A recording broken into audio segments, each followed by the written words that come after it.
श्रीमद्भागवत महापुराण दशमः स्कंध अथाष्टमो अध्याय नामकरण संस्कार और बाल लीला। श्री सुखदेव जी कहते हैं, परीक्षित, यदुवंशियों के कुल पुरोहित थे श्री गर्गाचार्य जी। वे बड़े तपस्वी थे। वसुदेव जी की प्रेरणा से वे एक दिन नंद बाबा के गोकुल में आए। उन्हें देखकर नंद बाबा को बड़ी प्रसन्नता हुई। वे हाथ जोड़कर उठ खड़े हुए, उनके चरणों में प्रणाम किया। इसके बाद ये स्वयं भगवान ही हैं, इस भाव से उनकी पूजा की। जब गर्गाचार्य जी आराम से बैठ गए और विधिपूर्वक उनका आतिथ्य सत्कार हो गया, तब नंद बाबा ने बड़ी ही मधुर वाणी से उनका अभिनंदन किया और कहा, भगवान, आप तो स्वयं पूर्ण काम हैं, फिर मैं आपकी क्या सेवा करूं? आप जैसे महात्माओं का हमारे जैसे गृहस्थों के घर आ जाना ही हमारे परम कल्याण का कारण है। हम तो घरों में इतने उलझ रहे हैं और इन प्रपंचों में हमारा चित्त इतना दीन हो रहा है कि हम आपके आश्रम तक जा भी नहीं सकते। हमारे कल्याण के सिवा आपके आगमन का और कोई हेतु नहीं है। प्रभु, जो बात साधारणतः इंद्रियों की पहुँच के बाहर है अथवा भूत और भविष्य के गर्भ में निहित है, वह भी ज्योतिष शास्त्र के द्वारा प्रत्यक्ष जान ली जाती है। आपने उसी ज्योतिष शास्त्र की रचना की है। आप ब्रह्मवेत्ताओं में श्रेष्ठ हैं, इसलिए मेरे इन दोनों बालकों के नामकरण आदि संस्कार आप ही कर दीजिए, क्योंकि ब्राह्मण जन्म से ही मनुष्य मात्र का गुरु है।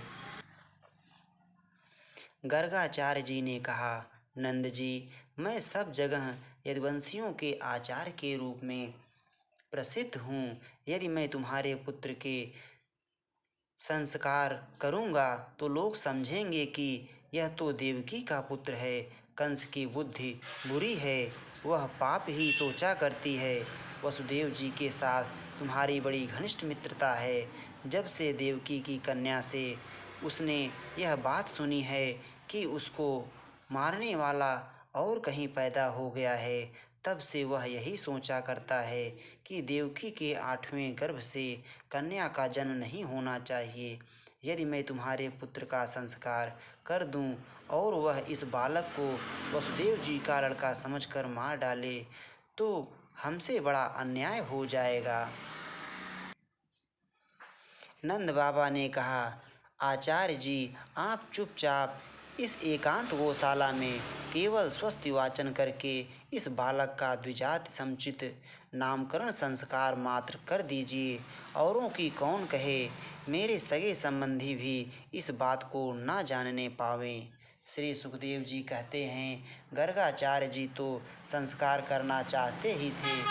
जब नंद बाबा ने उनसे इस प्रकार प्रार्थना की, तब उन्होंने एकांत में छिपकर गुप्त रूप से दोनों बालकों का नामकरण संस्कार कर दिया।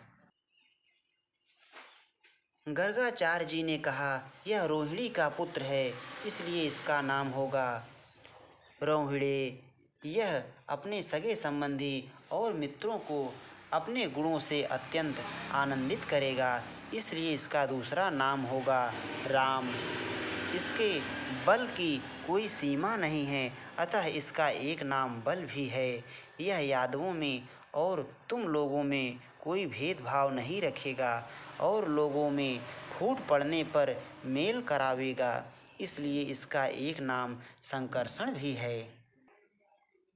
और यह जो सांवला है, यह प्रत्येक युग में शरीर ग्रहण करता है। पिछले युगों में इसने क्रमशः श्वेत, रक्त और पीत ये 3 विभिन्न रंग स्वीकार किए थे। अब कि यह कृष्णवर्ण हुआ है, इसलिए इसका नाम कृष्ण होगा। नंद जी, यह तुम्हारा पुत्र पहले कभी वसुदेव जी के घर भी पैदा हुआ था, इसलिए इस रहस्य को जानने वाले लोग इसे श्रीमान वासुदेव ही कहते हैं। तुम्हारे पुत्र के और भी बहुत से नाम हैं तथा रूप भी अनेक हैं। इसके जितने गुण हैं, जितने कर्म, उन सब के अनुसार अलग अलग नाम पड़ जाते हैं। मैं तो उन नामों को जानता हूँ, परंतु संसार के साधारण लोग नहीं जानते।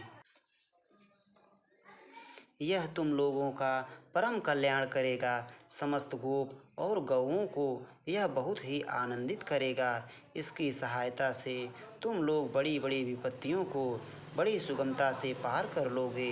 ब्रजराज, पहले युग की बात है। एक बार पृथ्वी में कोई राजा नहीं रह गया था। डाकुओं ने चारों ओर लूट खसोट मचा रखी थी। तब तुम्हारे इसी पुत्र ने सज्जन पुरुषों की रक्षा की और इससे बल पाकर उन लोगों ने लुटेरों पर विजय प्राप्त की। जो मनुष्य तुम्हारे इस सांवले सलोने शिशु से प्रेम करते हैं वे बड़े भाग्यवान हैं।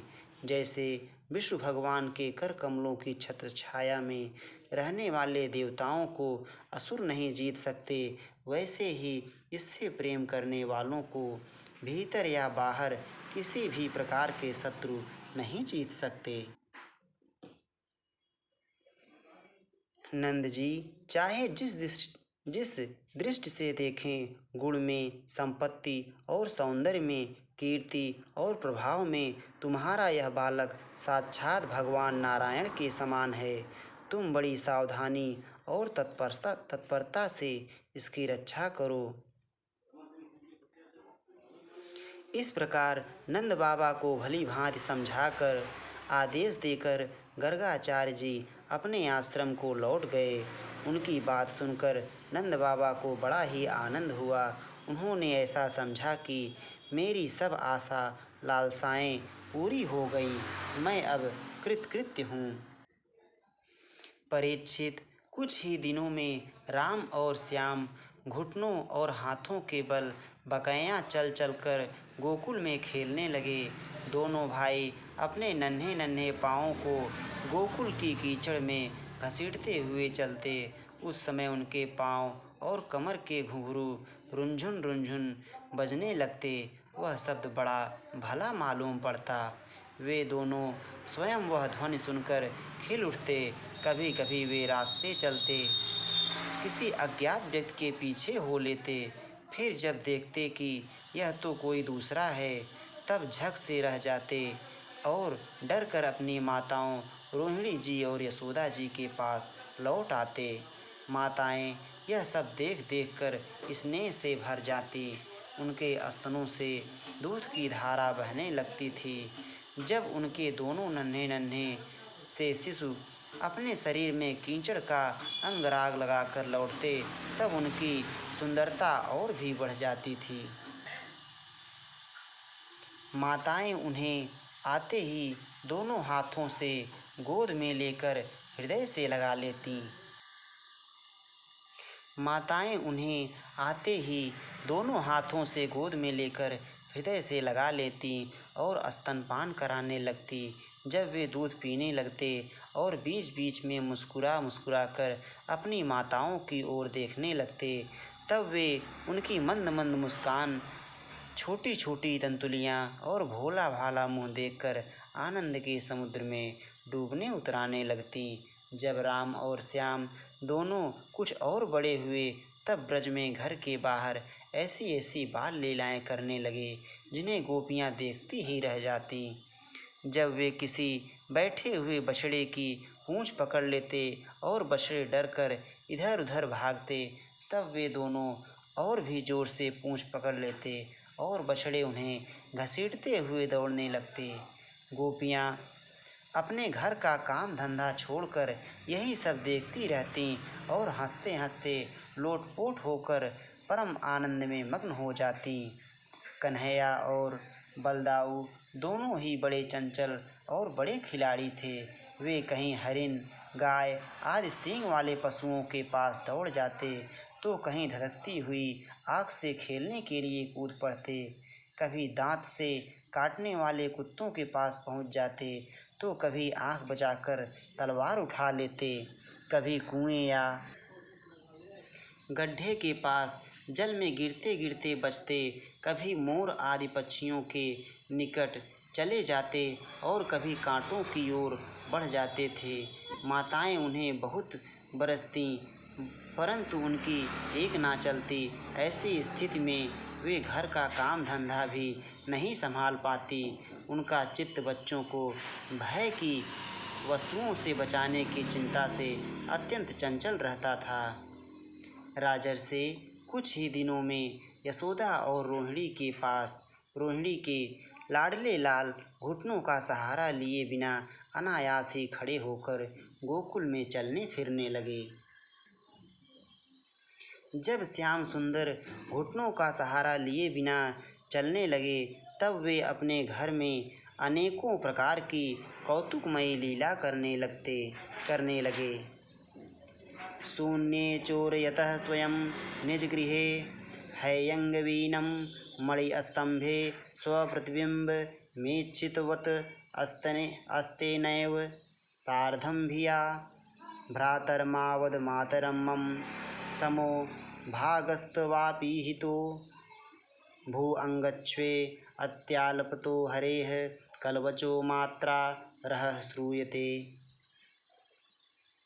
एक दिन सांवरे सलोने ब्रज राजकुमार श्री कन्हैया लाल जी अपने सोने घर में स्वयं ही माखन चुरा रहे थे।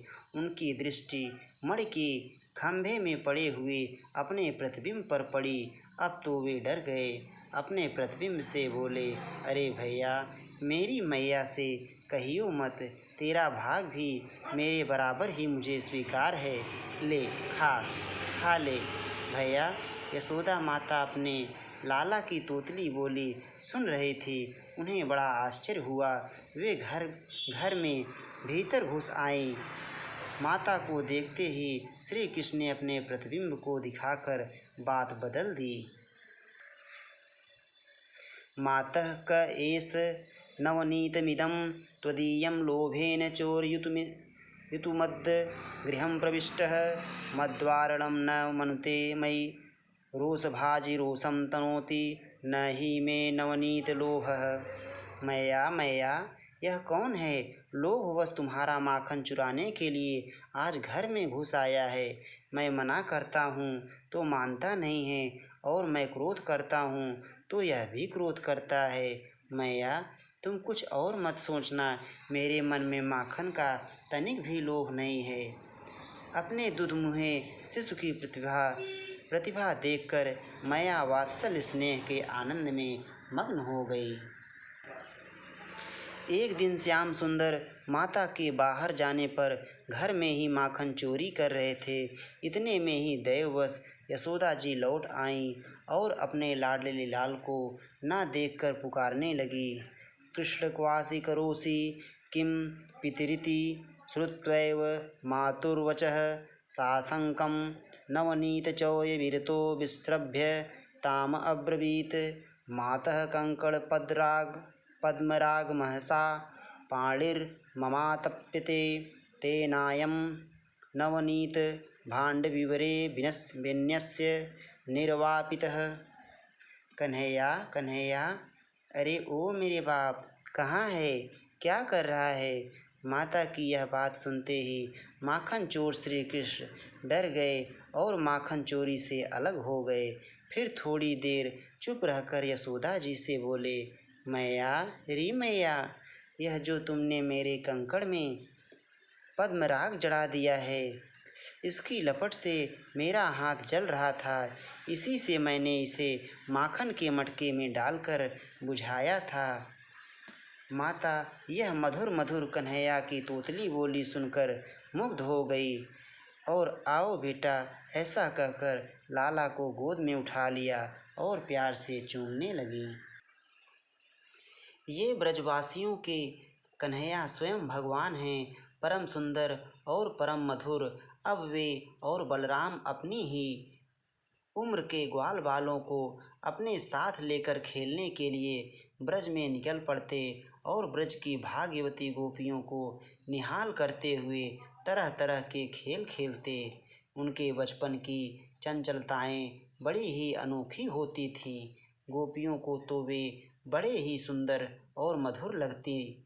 एक दिन सब की सब इकट्ठी होकर नंद बाबा के घर आई और यशोदा माता को सुना सुना कर कन्हैया के करतूत कहने लगी। अरे यशोदा, यह तेरा कान्हा बड़ा नटखट हो गया है। गाय दूहने का समय ना होने पर भी यह बछड़ों को खोल देता है, और हम डांटते हैं तो ठठा ठठा कर हंसने लगता है। यह चोरी के बड़े बड़े उपाय करके हमारे मीठे मीठे दही दूध चुरा चुरा कर खा जाता है।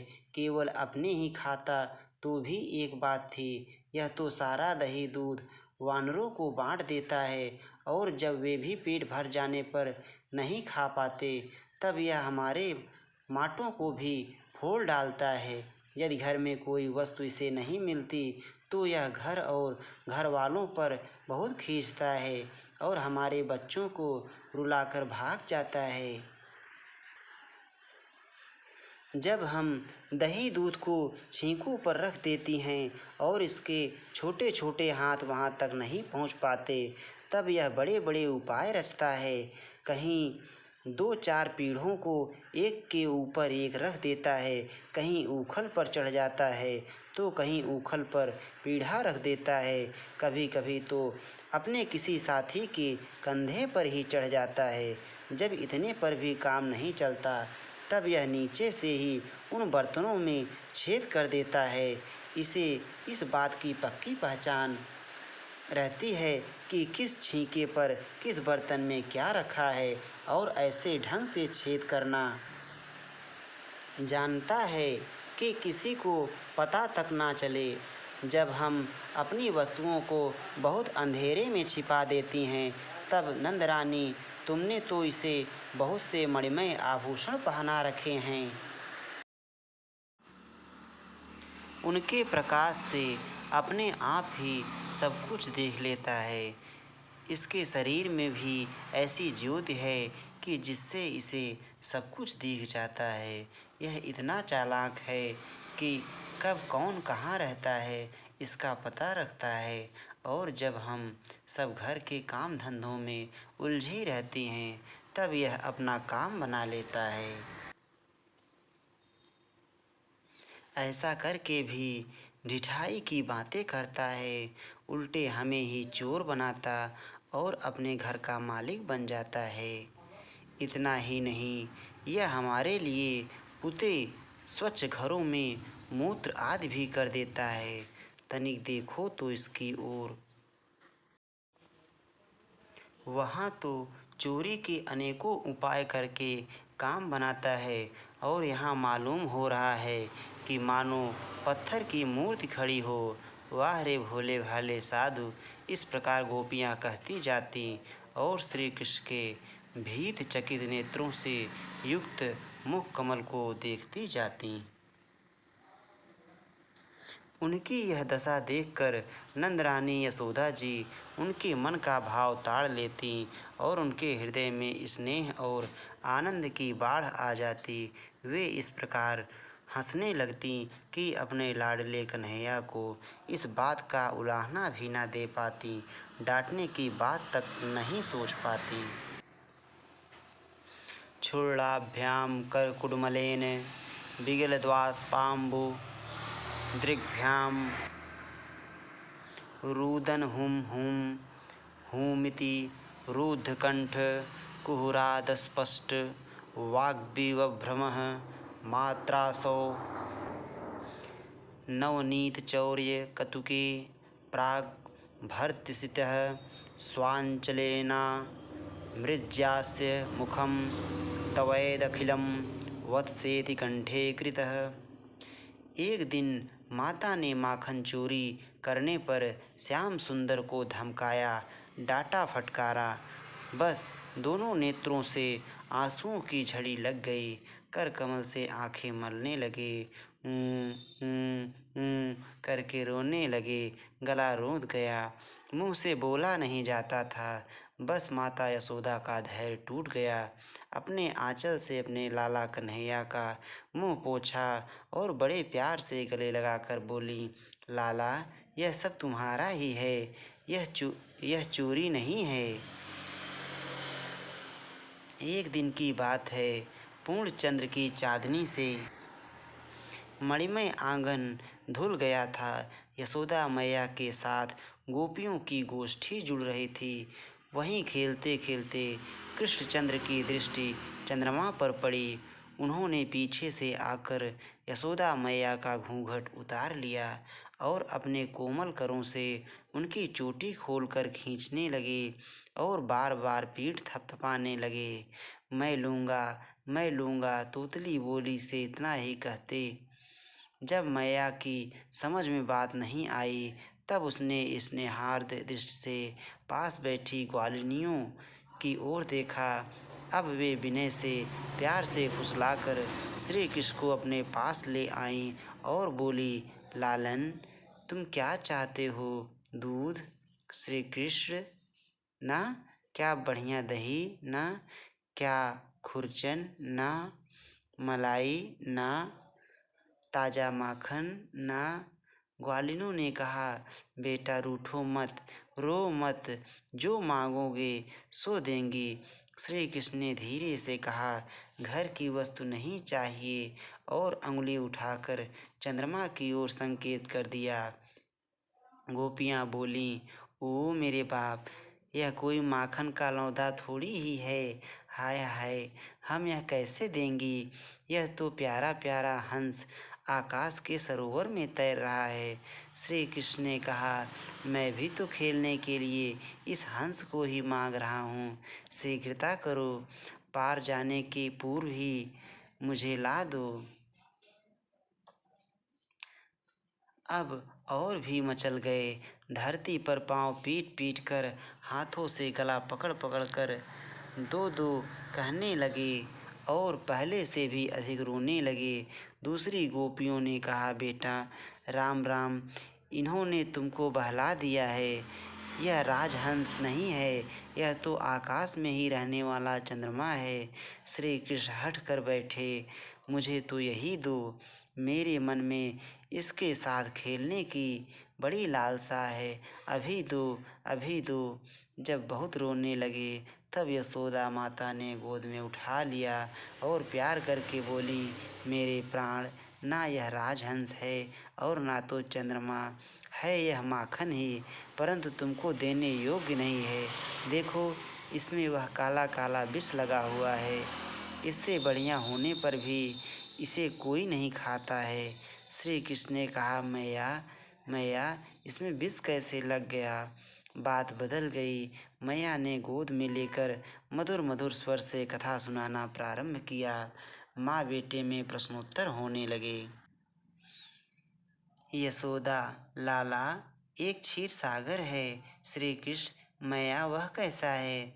यशोदा, बेटा, यह तो तुम दूध देख रहे हो, इसी का एक समुद्र है। श्री कृष्ण, मैया, कितनी गायों ने दूध दिया होगा जब समुद्र बना होगा? यशोदा, कन्हैया, वह गाय का दूध नहीं है। श्री कृष्ण, अरे मैया, तू मुझे बहला रही है, भला बिना गाय के दूध कैसे? यशोदा, वत्स, जिसने गायों में दूध बनाया है वह गाय के बिना भी दूध बना सकता है। श्री कृष्ण, मैया, वह कौन है? यशोदा, वह भगवान हैं, परंतु अग उनके पास कोई जा नहीं सकता अथवा कार रहित है। श्री कृष्ण, अच्छा ठीक है, आगे कहो। यशोदा, एक बार देवता और दैत्यों में लड़ाई हुई। असुरों को मोहित करने के लिए भगवान ने क्षीर सागर को मथा। मंदराचल की रई बनी, वासुकी नाग की रस्सी। एक ओर देवता लगे, दूसरी ओर दानव। श्री कृष्ण जैसे गोपियाँ दही मथती हैं, क्यों मैया? यशोदा, हाँ बेटा, उसी से कालकूट नामक विष पैदा हुआ। श्री कृष्ण, मैया, विष तो सांपों में होता है, दूध में कैसे निकला?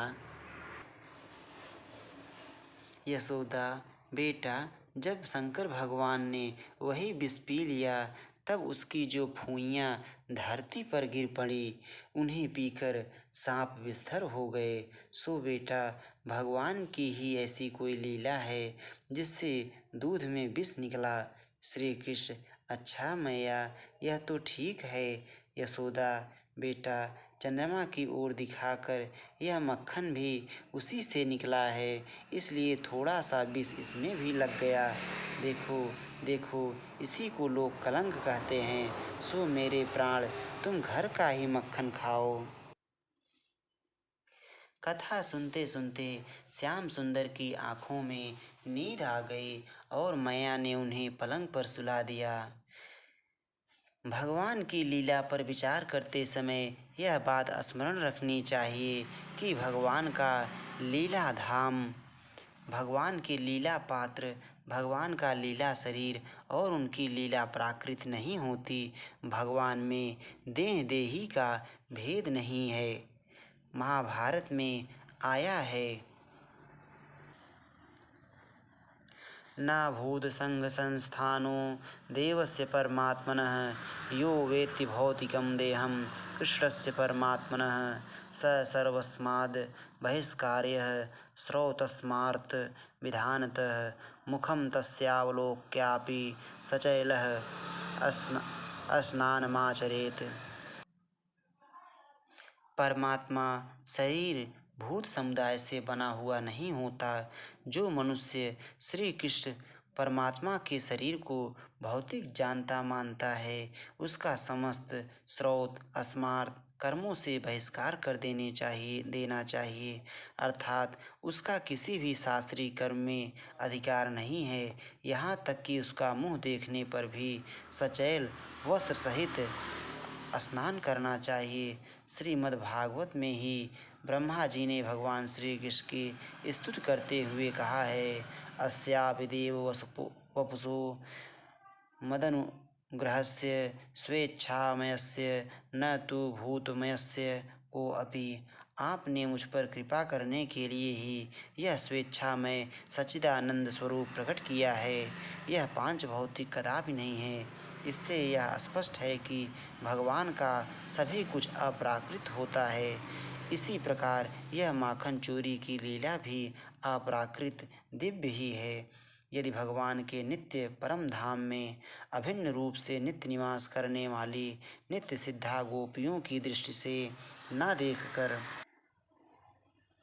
केवल सावन सिद्धा गोपियों की दृष्टि से देखी जाए तो भी उनकी तपस्या इतनी कठोर थी, उनकी लालसा इतनी अनन्य थी, उनका प्रेम इतना व्यापक था और उनकी लगन इतनी सच्ची थी कि भक्तवांछा कल्पतरु प्रेम रसमय भगवान उनके इच्छा अनुसार उन्हें सुख पहुँचाने के लिए माखन चोरी की लीला करके उनकी इच्छित पूजा ग्रहण करें, चीर हरण करके उनका रहा सहा व्यवधान का पर्दा उठा दें और रास लीला करके उनको दिव्य सुख पहुँचाएं तो कोई बड़ी बात नहीं है।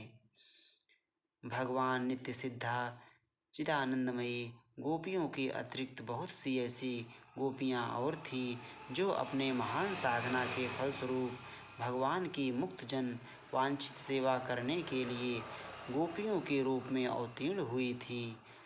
उनमें से कुछ पूर्व जन्म की देव कन्याएँ थीं, कुछ श्रुतियाँ थीं, कुछ तपस्वी ऋषि थे और कुछ अन्य भक्त जन। इनकी कथाएँ विभिन्न पुराणों में मिलती है। श्रुतियाँ श्रुति रूपा गोपियाँ जो नेति नेति के द्वारा निरंतर परमात्मा वर्णन करते रहने पर भी उन्हें साक्षात रूप से प्राप्त नहीं कर सकती।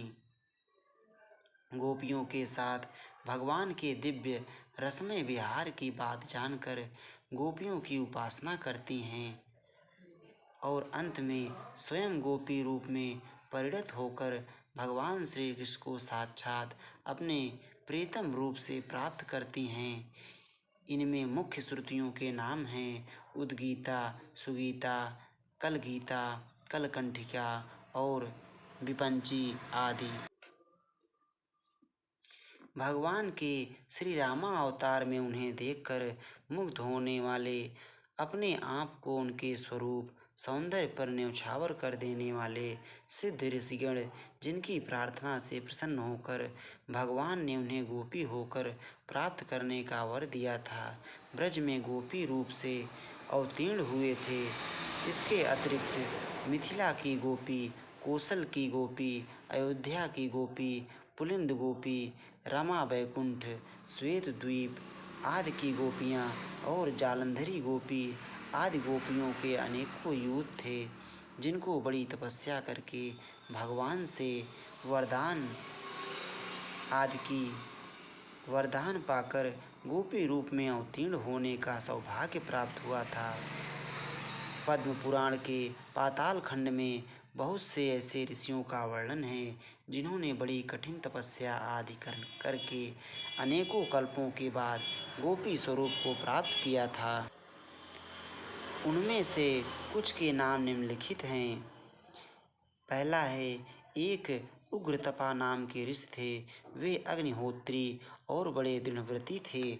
उनकी तपस्या अद्भुत थी। उन्होंने पंचदशाक्षर मंत्र का जाप और रासोन्मत्त नौ किशोर श्याम सुंदर श्री कृष्ण का ध्यान किया था। 100 कल्पों के बाद वे सुनंद नामक गोपी की कन्या सुनंदा हुए।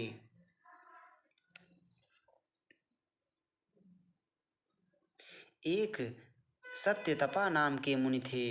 वे सूखे पत्तों पर रहकर दशाक्षर मंत्र का जाप और श्री राधा जी के दोनों हाथ पकड़कर नाचते हुए श्री कृष्ण का ध्यान करते थे। 10 कल्प के बाद वे सुभद्र नामक गोप की कन्या सुभद्रा हुए। तीसरा, हरिधामा नाम के एक ऋषि थे। वे निराहार रहकर क्लीम काम बीज से युक्त विंशाक्षरी मंत्र का जाप करते थे और माधवी मंडल में कोमल कोमल पत्तों की शैया पर लेटे हुए युगल सरकार का ध्यान करते थे। 3 कल्प के पश्चात वे सारंग नामक गोप के घर रंगवेड़ी नाम से अवतीर्ण हुए। चौथा, जाबाली नाम के एक ब्रह्मज्ञानी ऋषि थे। उन्होंने एक बार विशाल वन में विचरते विचरते एक जगह बहुत बड़ी बावली देखी। उस बावली के पश्चिम तट पर बड़ के नीचे एक तेजस्विनी युवती स्त्री कठोर तपस्या कर रही थी। वह बड़ी सुंदर थी। चंद्रमा की शुभ किरणों के समान उसकी चांदनी चारों ओर छिटक रही थी। उसका बायां हाथ अपनी कमर पर था और दाहिने हाथ से वह ज्ञान मुद्रा धारण किए हुए थी। जाबाल की बड़ी नम्रता के साथ पूछने पर उस तापसी ने बतलाया,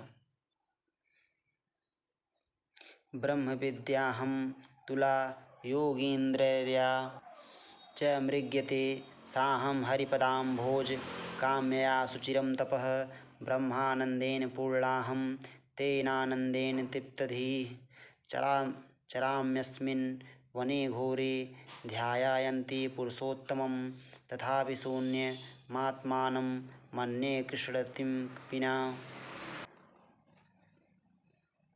मैं वह ब्रह्म विद्या हूँ जिसे बड़े बड़े योगी सदा ढूंढा करते हैं। मैं श्री कृष्ण के चरण कमलों की प्राप्ति के लिए इस घोर वन में उन पुरुषोत्तम का ध्यान करती हुई दीर्घकाल से तपस्या कर रही हूँ। मैं ब्रह्मानंद से परिपूर्ण हूँ और मेरी बुद्धि भी उसी आनंद से परितृप्त है, परंतु श्री कृष्ण का प्रेम मुझे अभी प्राप्त नहीं हुआ, इसलिए मैं अपने को शून्य देखती हूँ। ब्रह्मज्ञानी जाबाली ने उसके चरणों पर गिरकर दीक्षा ली और फिर ब्रज वीथियों में विहरने वाले भगवान का ध्यान करते हुए वे एक पैर से खड़े होकर बड़ी कठोर तपस्या करते रहे।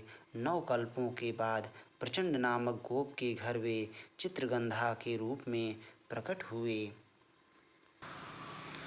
कुशध्वज नामक ब्रह्मर्षि के पुत्र शुचिश्रवा और सुवर्ण देवदत्तज्ञ थे। उन्होंने शीर्षासन करके ह्रीं हंस मंत्र का जाप करते हुए और सुंदर कंदर्प तुल्य गोकुलवासी 10 वर्ष की उम्र के भगवान श्री कृष्ण का ध्यान करते हुए घोर तपस्या की। कल्प के बाद वे ब्रज में सुधीर नामक गोप के घर उत्पन्न हुए। इसी प्रकार और भी बहुत सी गोपियों के पूर्व जन्म की कथाएं प्राप्त होती हैं। विस्तार भय से उन सब का उल्लेख यहाँ नहीं किया गया। भगवान के लिए इतनी तपस्या करके, इतनी लगन के साथ कल्पों तक साधना करके जिन त्यागी भगवत प्रेमियों ने गोपियों का तन मन प्राप्त किया था, उनकी अभिलाषा पूर्ण करने के लिए, उन्हें आनंद दान देने के लिए यदि भगवान उनकी मनचाही लीला करते हैं तो इसमें आश्चर्य और अनाचार की कौन सी बात है। रास लीला के प्रसंग में स्वयं भगवान ने श्री गोपियों से कहा है, ना पारेऽहं निर्वद्य संयुजां स्वसाधुकृत्यं विबुधायुषापि वः या मां भजन् दुर्जरगेहशृङ्खलाः संवृश्य तद्वः प्रतियातु साधुना।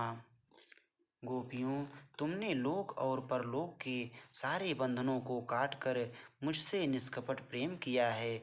यदि मैं तुम में से प्रत्येक के लिए अलग अलग अनंत काल तक जीवन धारण करके तुम्हारे प्रेम का बदला चुकाना चाहूँ तो भी नहीं चुका सकता। मैं तुम्हारा ऋणी हूँ और ऋणी ही रहूँगा। तुम मुझे अपने साधु स्वभाव से ऋण रहित मानकर और भी ऋणी बना दो, यही उत्तम है। सर्वलोक महेश्वर भगवान श्री कृष्ण स्वयं जिन महाभागा गोपियों के ऋणी रहना चाहते हैं, उनकी इच्छा होने से पूर्व ही भगवान पूर्ण कर दें, यह तो स्वाभाविक ही है। भला विचारिए तो सही, श्री कृष्ण गत प्राणा श्री कृष्ण रस भावित मति गोपियों के मन की क्या स्थिति थी। गोपियों का तन मन धन सभी कुछ प्राण प्रीतम श्री कृष्ण का था। वे संसार में जीती थीं श्री कृष्ण के लिए, घर में रहती थी श्री कृष्ण के लिए और घर के सारे काम करती थीं श्री कृष्ण के लिए। उनकी निर्मल और योगींद्र दुर्लभ पवित्र बुद्धि में श्री कृष्ण के सिवा अपना कुछ था ही नहीं। श्री कृष्ण के लिए ही, श्री कृष्ण को सुख पहुँचाने के लिए ही, श्री कृष्ण की निज सामग्री से ही श्री कृष्ण को पूजकर श्री कृष्ण को सुखी देखकर वे सुखी होती थीं। प्रातःकाल निद्रा टूटने के समय से लेकर रात को सोने तक वे जो कुछ भी करती थीं सब श्री कृष्ण की प्रीति के लिए ही करती थीं। यहाँ तक कि उनकी निद्रा भी श्री कृष्ण में ही होती थी। स्वप्न और सुषुप्ति दोनों में ही वे श्री कृष्ण की मधुर और शांत लीला देखती और अनुभव करती थीं। रात को दही जमाते समय श्याम सुंदर की माधुरी छवि का ध्यान करती हुई प्रेममयी प्रत्येक गोपी यह अभिलाषा करती थी कि मेरा दही सुंदर जमे। श्री कृष्ण के लिए उसे बिलो कर मैं बढ़िया सा और बहुत सा माखन निकालूं और उसे उतने ही ऊंचे छींके पर रखूं जितने पर श्री कृष्ण के हाथ आसानी से पहुंच सकें। फिर मेरे प्राण धन श्री कृष्ण अपने सखाओं के साथ लेकर हंसते और क्रीड़ा करते हुए घर में पदार्पण करें, माखन लूटें और अपने सखाओं और बंदरों को लुटाएं। आनंद से मत्त होकर मेरे आंगन में नाचें और मैं किसी कोने में छिपकर इस लीला को अपनी आँखों से देखकर जीवन को सफल करूं और फिर अचानक ही पकड़कर हृदय से लगा लूं। सूरदास जी ने गाया है, मैयारी मोहि माखन भावे, जो मेवा पकवान कहति तू, मोहि नहीं रुचि आवे। ब्रज युवती इक पाछै, ठाढ़ी सुनत श्याम की बात, मन मन कहत कबहु अपने घर, देखो माखन खात। बैठें जाय मथनिया के ढिग, मैं तब रहूं छपानी, सूरदास प्रभु अंतर जामे, ग्वालिनी मन की जानी। एक दिन श्याम सुंदर कह रहे थे, मैया मुझे माखन भाता है, तू मेवा पकवान के लिए कहती है, परंतु मुझे तो वे रुचते ही नहीं। वहीं पीछे एक गोपी खड़ी श्याम सुंदर की बात सुन रही थी। उसने मन ही मन कामना की, मैं कब इन्हें अपने घर माखन खाते देखूंगी। ये मथानी के पास जाकर बैठेंगे तब मैं छिप रहूंगी। प्रभु तो अंतर्यामी हैं, गोपी के मन की बात जान गए और उसके घर पहुँचे तथा उसके घर का माखन खाकर उसे सुख दिया। गए श्याम तिह ग्वालिन कै घर। उसे इतना आनंद हुआ कि वह फूली ना समाई। सूरदास जी गाते हैं, फूली फिरति ग्वाल मन मेरी, पूछत सखी परस्पर बातें, पायो पर्यो कछु कुह तैरी, पुलकित रोम रोम गदगद मुख बानी कहत न आवे, ऐसो कहाँ आहि सो सखरी, हम को क्यों न सुनावे, तन न्यारा जी एक हमारो, हम तुम एकै रूप, सूरदास कहें ग्वाली सखिनी, सो देख्यो रूप अनूप। वह खुशी से छग कर फूली फूली फिरने लगी। आनंद उसके हृदय में समा नहीं रहा था। सहेलियों ने पूछा, अरी तुझे कहीं कुछ बड़ा धन मिल गया क्या? वह तो यह सुनकर और भी प्रेम विह्वल हो गई। उसका रोम रोम खिल उठा, वह गदगद हो गई। मुँह से बोली नहीं निकली। सखियों ने कहा, सखी ऐसी क्या बात है, हमें सुनाती क्यों नहीं? हमारे तो शरीर ही दो हैं, हमारा जी तो एक ही है, हम तुम दोनों एक ही रूप हैं, भला हमसे छिपाने की कौन सी बात है? तब उसके मुँह से इतना ही निकला, मैंने आज अनूप रूप देखा है। बस फिर वाणी रुक गई और प्रेम के आंसू बहने लगे। सभी गोपियों की यही दशा थी। ब्रज घर घर प्रगटी यह बात, दधि माखन चोरी करी लय हरि, ग्वाल सखा संग खात, ब्रज बनिता यह सुनि मन हरिसत, सदन हमारे आवें, माखन खात अचानक पावें, भुज भरी उरहि छुपावें, मन ही मन अभिलाष करति, सब हृदय धरति यह ध्यान, सूरदास प्रभु को घर में लय, दय हऊँ माखन खान, चली ब्रज घर घर नियह बात, नंद सुत संग सखालीने, चोरी माखन खात, को कहती मेरे भवन भीतर अब हैं पैठे धाय, को कहती मुहि देखी द्वारें, उतहीं गए पराई, को कहती किहि भांति हरि को देखूं अपने धाम, हेरी माखन देऊं आछों खाई जितनो श्याम, को कहती मैं देखी पाऊं भरी धरों अखबार, को कहत मैं बांधि राखों को सकै निर्वार, सूर प्रभु के मिलन कारण करति विविधि विचार, जोई कर विधि को मनावती पुरुष नंद कुमार। रातों गोपियाँ जाग जाग कर प्रातः काल होने की बाट देखती। उनका मन श्री कृष्ण में लगा रहता। प्रातः काल जल्दी जल्दी दही मथ कर माखन निकाल कर छीके पर रखती, कहीं प्राण धन आकर लौट ना जाएं, इसलिए सब काम छोड़कर वे सबसे पहले यही काम करती और श्याम सुंदर की प्रतीक्षा में व्याकुल होती हुई मन ही मन सोचती, हाँ आज प्राण प्रीतम क्यों नहीं आए, इतनी देर क्यों हो गई, क्या आज इस दासी का घर पवित्र ना करेंगे, क्या आज मेरे समर्पण किए हुए इस तुच्छ माखन का भोग लगाकर स्वयं सुखी होकर मुझे सुख ना देंगे। कहीं यशोदा मैया ने तो उन्हें नहीं रोक लिया, उनके घर तो 9 लाख गौवें हैं। माखन की क्या कमी है, मेरे घर तो वे कृपा करके ही आते हैं। इन्हीं विचारों में आंसू बहाती हुई गोपी क्षण क्षण में दौड़कर दरवाजे पर जाती, लाज छोड़कर रास्ते की ओर देखती, सखियों से पूछती। एक एक निमेष उसके लिए युग के समान हो जाता। ऐसी भाग्यवती गोपियों की मनोकामना भगवान उनके घर पधार कर पूर्ण करते। सूरदास जी ने गाया है। प्रथम करी हरि माखन चोरी, ग्वालिनी मन इच्छा करी पूरन, आपु भजे व्रज खोरी। मन में यह विचार करत हरि, ब्रज घर घर सब जाऊं, गोकुल जन्म लियों सुख कारण, सब कै माखन खाऊं।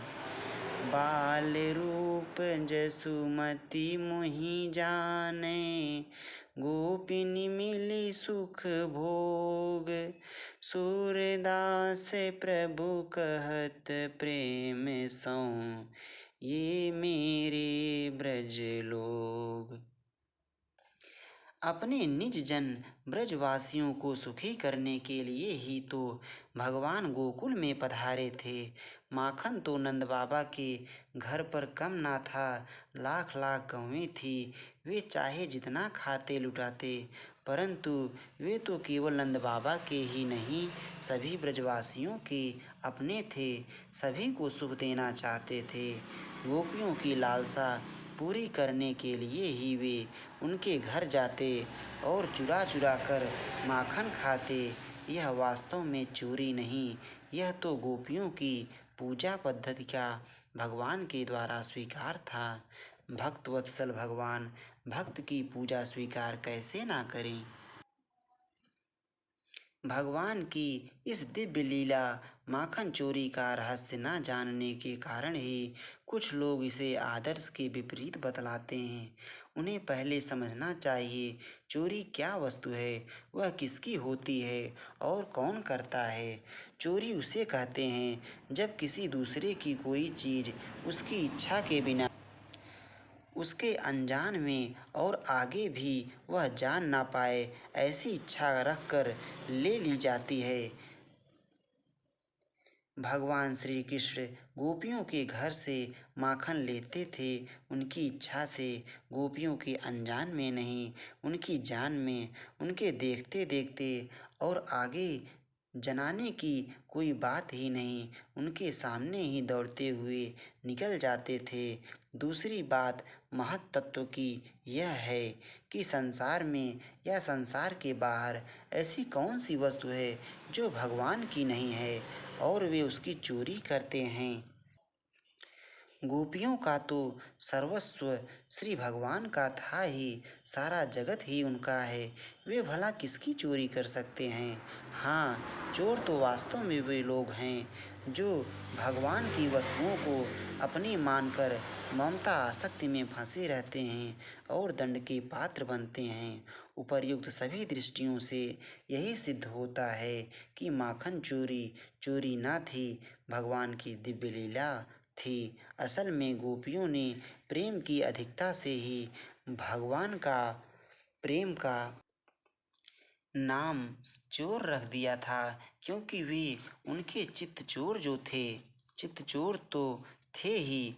जो लोग भगवान श्री कृष्ण को भगवान नहीं मानते, यद्यपि उन्हें श्रीमद् भागवत में वर्णित भगवान की लीला पर विचार करने का कोई अधिकार नहीं है, परंतु उनकी दृष्टि से भी इस प्रसंग में कोई आपत्तिजनक बात नहीं है, क्योंकि श्री कृष्ण उस समय लगभग 2-3 वर्ष के बच्चे थे और गोपियाँ अत्यधिक स्नेह के कारण उनके ऐसे ऐसे मधुर खेल देखना चाहती थीं। आशा है इससे शंका करने वालों को कुछ संतोष होगा। हनुमान प्रसाद पोद्दार जी। एक दिन बलराम आदि ग्वाल बाल श्री कृष्ण के साथ खेल रहे थे। उन लोगों ने माँ यशोदा के पास आकर कहा, माँ, कन्हैया ने मिट्टी खाई है। हितैषिणी यशोदा ने श्री कृष्ण का हाथ पकड़ लिया। उस समय श्री कृष्ण की आंखें डर के मारे नाच रही थी। यशोदा मैया ने डांट कर कहा, क्यों रे नटखट, तू बहुत ढीठ हो गया है। तूने अकेले में छिपकर मिट्टी क्यों खाई? देख तो तेरे दल के तेरे सखा क्या कह रहे हैं। तेरे बड़े भैया बलदाऊ भी तो उन्हीं की ओर से गवाही दे रहे हैं। भगवान श्री कृष्ण ने कहा, माँ, मैंने मिट्टी नहीं खाई। ये सब झूठ बक रहे हैं। यदि तुम इन्हीं की बात सच मानती हो तो मेरा मुंह तुम्हारे सामने ही है, तुम अपनी आँखों से देख लो। यशोदा जी ने कहा, अच्छी बात है, यदि ऐसा है तो मुंह खोल। माता के ऐसा कहने पर भगवान श्री कृष्ण ने अपना मुंह खोल दिया। परीक्षित, भगवान श्री कृष्ण का ऐश्वर्य अनंत है। वे केवल लीला के लिए ही मनुष्य के बालक बने हुए हैं। यशोदा जी ने देखा कि उनके मुंह में चर अचर संपूर्ण जगत विद्यमान है। आकाश वह शून्य जिसमें किसी की गति नहीं, दिशाएं, पहाड़, द्वीप और समुद्रों के सहित सारी पृथ्वी, बहने वाली वायु, वैद्युत, अग्नि, चंद्रमा और तारों के साथ संपूर्ण ज्योतिर्मंडल, जल, तेज, पवन, वियत, प्राणियों के चलने फिरने का आकाश, वैकारिक अहंकार के कार्य देवता, मन, इंद्रिय, पंच तन्मात्राएं और तीनों गुण श्री कृष्ण के मुख में दीख पड़े। परीक्षित, जीव, काल, स्वभाव, कर्म, उनकी वासना और शरीर आदि के द्वारा विभिन्न रूपों में दिखने वाला यह सारा विचित्र संसार, संपूर्ण ब्रज और अपने आप को भी यशोदा जी ने श्री कृष्ण के नन्हे से खुले हुए मुख में देखा। वे बड़ी शंका में पड़ गईं। वे सोचने लगीं कि यह कोई स्वप्न है या भगवान की माया। कहीं मेरी बुद्धि में ही तो कोई भ्रम नहीं हो गया है। संभव है मेरे इस बालक में ही कोई जन्मजात योग सिद्ध हो, जो चित्त, मन, कर्म और वाणी के द्वारा ठीक ठीक तथा सुगमता से अनुमान के विषय नहीं होते। यह सारा विश्व जिनके आश्रित है, जो इसके प्रेरक हैं और जिनकी सत्ता से ही इसकी प्रतीति होती है, जिनका स्वरूप सर्वथा अचिंत्य है, उन प्रभु को मैं प्रणाम करती हूँ। यह मैं हूँ और ये मेरे पति तथा यह मेरा लड़का है। साथ ही मैं ब्रजराज की समस्त संपत्तियों की स्वामिनी धर्मपत्नी हूँ। ये गोपियाँ, गोप और गोधन मेरे अधीन हैं, जिनकी माया से मुझे इस प्रकार की कुमति घेरे हुए है। वे भगवान ही मेरे एकमात्र आश्रय हैं। मैं उन्हीं की शरण में हूँ। जब इस प्रकार यशोदा माता श्री कृष्ण का तत्व समझ गईं, तब सर्वशक्तिमान सर्वव्यापक प्रभु ने अपनी पुत्र स्नेहमयी वैष्णवी योग माया का उनके हृदय में संचार कर दिया। यशोदा जी को तुरंत वह घटना भूल गई। उन्होंने अपने दुलारे लाल को गोद में उठा लिया। जैसे पहले उनके हृदय में प्रेम का समुद्र उमड़ता रहता था, वैसे ही फिर उमड़ने लगा। सारे वेद, उपनिषद, सांख्य, योग और भक्तजन जिनके महात्म्य का गीत गाते गाते अघाते नहीं, उन्हीं भगवान को यशोदा जी ने अपना पुत्र मानती थीं। राजा परीक्षित ने पूछा, भगवान, नंद बाबा ने ऐसा कौन सा बहुत बड़ा मंगलमय साधन किया था और परम भाग्यवती यशोदा जी ने भी ऐसी कौन सी तपस्या की थी, जिसके कारण स्वयं भगवान ने अपने श्री मुख से उनका स्तनपान किया। भगवान श्री कृष्ण की वे बाल लीलाएं, जो वे अपनी ऐश्वर्य और महत्ता आदि को छिपाकर ग्वाल बालों में करते हैं, इतनी पवित्र है कि उनका श्रवण कीर्तन करने वाले लोगों के भी सारे पाप ताप शांत हो जाते हैं। त्रिकालदर्शी ज्ञानी पुरुष आज भी उनका गान करते रहते हैं।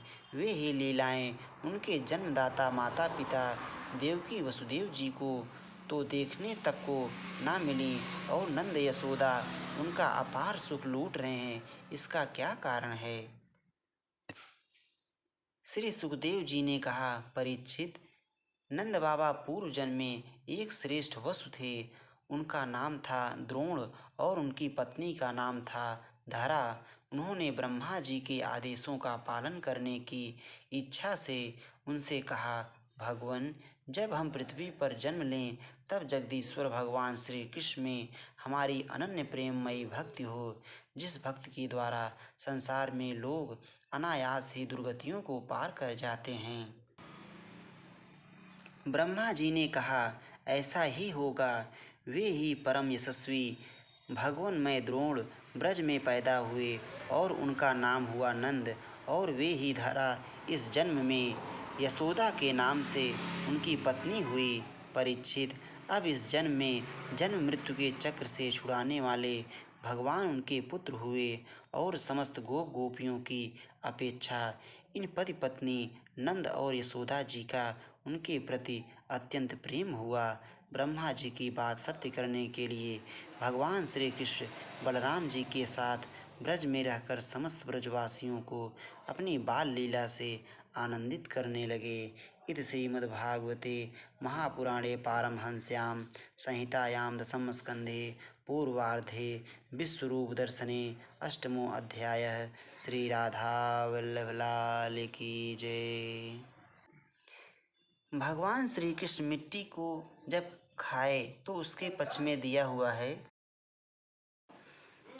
पहला, भगवान श्री कृष्ण ने विचार किया कि मुझ में शुद्ध सत्वगुण ही रहता है और आगे बहुत से रजोगुणी कर्म करने हैं, इसलिए थोड़ा सा रज संग्रह कर लें। दूसरा, संस्कृत साहित्य में पृथ्वी का एक नाम क्षमा भी है। श्री कृष्ण ने देखा कि ग्वाल बाल खुलकर मेरे साथ खेलते हैं, कभी कभी अपमान भी कर बैठते हैं। उनके साथ क्षमांश धारण करके ही क्रीड़ा करनी चाहिए, जिससे कोई विघ्न ना पड़े। तीसरा, संस्कृत भाषा में पृथ्वी को रसा भी कहते हैं। श्री कृष्ण ने सोचा, सब रस तो ले ही चुका हूँ, अब रसा रस का आस्वादन करूँ। चौथा, इस अवतार में पृथ्वी का हित करना है, इसलिए उसका कुछ अंश अपने मुख्य मुख में स्थित द्विजों दांतों को पहले दान कर लेना चाहिए। पांचवा, ब्राह्मण शुद्ध सात्विक कर्म में लग रहे हैं, अब उन्हें असुरों का संहार करने के लिए कुछ राजस कर्म भी करने चाहिए। यही सूचित करने के लिए मानो उन्होंने अपने मुख में स्थित द्विजों को यानी दांतों को रज से युक्त किया। छठवां, पहले विष भक्षण किया था, मिट्टी खाकर उसकी दवा की। सातवां, पहले गोपियों का मक्खन खाया था, उलाहना देने पर मिट्टी खा ली, जिससे मुंह साफ हो जाए। आठवां, भगवान श्री कृष्ण के उदर में रहने वाले कोटि कोटि ब्रह्मांडों के जीव ब्रज रज गोपियों के चरणों की रज प्राप्त करने के लिए व्याकुल हो रहे थे। उनकी अभिलाषा पूर्ण करने के लिए भगवान ने मिट्टी खाई। नौवां, भगवान स्वयं ही अपने भक्तों की चरण रज मुख के द्वारा अपने हृदय में धारण करते हैं। 10वां, छोटे बालक स्वभाव से ही मिट्टी खा लिया करते हैं। जब माता यशोदा श्री कृष्ण को फटकार लगाई तो यशोदा जी जानती थीं कि इस हाथ से मिट्टी खाने में सहायता की है। चोर का सहायक भी चोर ही है, इसलिए उन्होंने हाथ ही पकड़ा। भगवान के नेत्र में सूर्य और चंद्रमा का निवास है, वे कर्म के साक्षी हैं। उन्होंने सोचा कि पता नहीं श्री कृष्ण मिट्टी खाना स्वीकार करेंगे कि मुकर जाएंगे, अब हमारा कर्तव्य क्या है। इसी भाव को सूचित करते हुए दोनों नेत्र चकराने लगे। माँ, मिट्टी खाने के संबंध में ये मुझ अकेले का ही नाम ले रहे हैं। मैंने खाई तो सब ने खाई, देख लो मेरे मुख में संपूर्ण विश्व। दूसरा, श्री कृष्ण ने विचार किया कि उस दिन मेरे मुख में विश्व देखकर माता ने अपने नेत्र बंद कर लिए थे। आज भी जब मैं अपना मुंह खोलूँगा तब यह अपने नेत्र बंद कर लेगी। इस विचार से मुंह खोल दिया।